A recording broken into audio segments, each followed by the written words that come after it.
2025 সালে কিছু বোর্ডে এইচএসসি আইসিটি পরীক্ষায় ফেলের সংখ্যা কমে যাবে। এই কথা কেন বললাম? তোমরা অনেকেই জানো যে আইসিটি সিকিউতে তেমন খারাপ করে না, বেশিরভাগ শিক্ষার্থী এমসিকিউতে খারাপ করে বসে। তো এমসিকিউ 25টার ভিতরে 8টিতে পাস, কিন্তু যেমন ঢাকা বোর্ড এই বছরে প্রায় 3টা এমসিকিউ ভুল দিয়েছে। 3টা যদি নাও ধরি, 2টা 100%, আর একটা একটু সন্দেহ আছে, ভুল দলে ভুল, সঠিক দলে সঠিক। তার মানে কোনো শিক্ষার্থী যদি এই 25টা এমসিকিউর ভিতরে 6টি সঠিক দেখায়, সে কিন্তু পাস হয়ে যাচ্ছে। তার মানে ফেলের সংখ্যা কমে যাচ্ছে। তো আমি এখন 26 বা 27 সালের পরীক্ষার্থীদের এই একটি প্রশ্ন ব্যাখ্যা করে বুঝাবো। কেন বুঝাবো ব্যাখ্যা করে? আইসিটি প্রচুর পরিমাণে প্র্যাকটিস করতে হয়। আইসিটি পরীক্ষার আগ রাত্রে পড়ে পরীক্ষা দেওয়ার বিষয় না, আগে থেকে বেসিক জানতে হয়, যাতে পরীক্ষার হলে ধরা না খাও। আর তোমরা চাইলে কিন্তু বাংলাদেশের যে কোনো জায়গা থেকে আমার কাছে আইসিটি অনলাইনে পড়তে পারো, ইনশাল্লাহ আইসিটিতে কোনো সমস্যা থাকবে না। আর ঢাকার মধ্যে যদি থাকো, তাহলে অফলাইনে বা অনলাইনে উভয় ক্ষেত্রে পড়তে পারবে। বিস্তারিত জানতে আমার এই হোয়াটসঅ্যাপ নম্বরে এসএমএস দিও।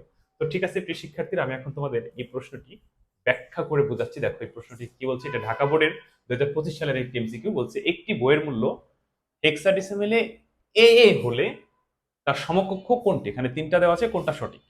তার মানে তোমাকে এখন এই এ হেক্সাডেসিমেলের এটা একবার দশমিকে কনভার্ট করতে হবে, একবার হচ্ছে অক্টালে কনভার্ট করতে হবে, আরেকবার বাইনারিতে কনভার্ট করতে হবে। যদি তিনোটা সঠিক হয় তাহলে অ্যান্সার 3, যদি কোনোটা ভুল হয় তাহলে সেটা বাদ দিলে অটোমেটিকলি অ্যান্সার পেয়ে যাবো। তো প্রথমে হচ্ছে আমরা দেখতে পাচ্ছি 170। শোনো, অনেক সময় যারা বেশি এক্সপার্ট, মানে বেশি বেশি প্র্যাকটিস করছো, তারা কিন্তু চেহারা দেখলে টের পেয়ে যাবা যে মানে অঙ্ক না করেই কোনটা সঠিক। কেমনে কেমনে কেমনে আমরা জানি যে কোনো সংখ্যা থেকে দশমিকে যাওয়ার সূত্রে বেজের উপর পাওয়ার ধরে গুণ। তাহলে এ গুণ 16 যোগ আবার এ গুণ 16 বেজের উপরে পাওয়ার, তাহলে এ মানে 10। তাহলে যে কোনো সংখ্যার পর পাওয়ার 1 থাকলে সেই সংখ্যা বসে যায়। তার মানে 10কে 16 দিয়ে গুণ করলে 160। যে কোনো সংখ্যা পর পাওয়ার শূন্য শূন্য হলে ফলাফল 1। তাহলে এ মানে 10, দশককে 10, তাহলে 160 10 70। এক রাইট, তুমি এক কোনোভাবে বাদ দিতে পারবে না। এখানে এক রাইট। আমি মানে না করেই তোমাকে বুঝাইলাম, আর যদি তুমি বলো যে স্যার করে দেখান, তাহলে দেখাই দিই। এই যে দেখো, যে কোনো সংখ্যা পর 1 থাকলে সেই সংখ্যা বসে যায়। এ মানে 10, যে কোনো সংখ্যা পর শূন্য হলে 1। তাহলে 16 দিয়ে 10 গুণ করলে কত হয়? 160। আর দশককে 10, তাহলে 60 আর 10 কত? 170। তার মানে একটি বইয়ের মূল্য এ হেক্সাডেসিমেল হলে তার সমকক্ষ দশমিকে 170, একটা রাইট। এখন নিচের অক্টাল রাইট কিনা আমরা এখন বিশ্লেষণ করব। দুই ভাবে করা যাবে বিশ্লেষণটা। কেমনে?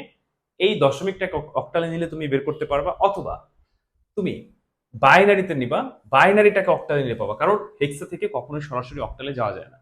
তো আমরা আগে বাইনারি করব, কারণ বাইনারি করা সহজ একদম। 4 বিট ধরে ধরে এ মানে 10, তো 10 বানাইতে 8 লাগবে, 4 লাগবে না, 2 লাগবে, 1 লাগবে না, আবারও এ মানে 10।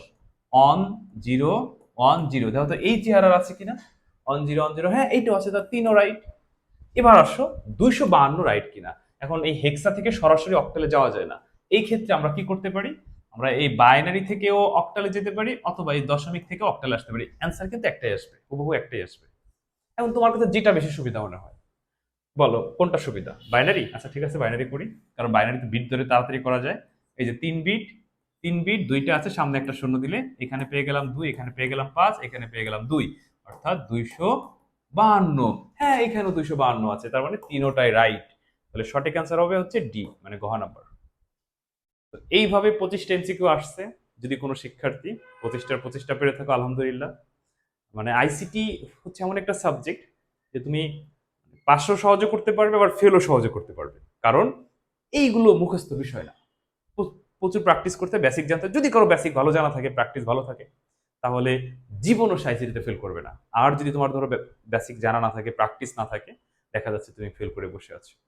তো ঠিক আছে প্রিয় শিক্ষার্থীবৃন্দ, ভালো থেকো, আর পরবর্তী কোনো ক্লাসে তোমার সাথে কথা হবে।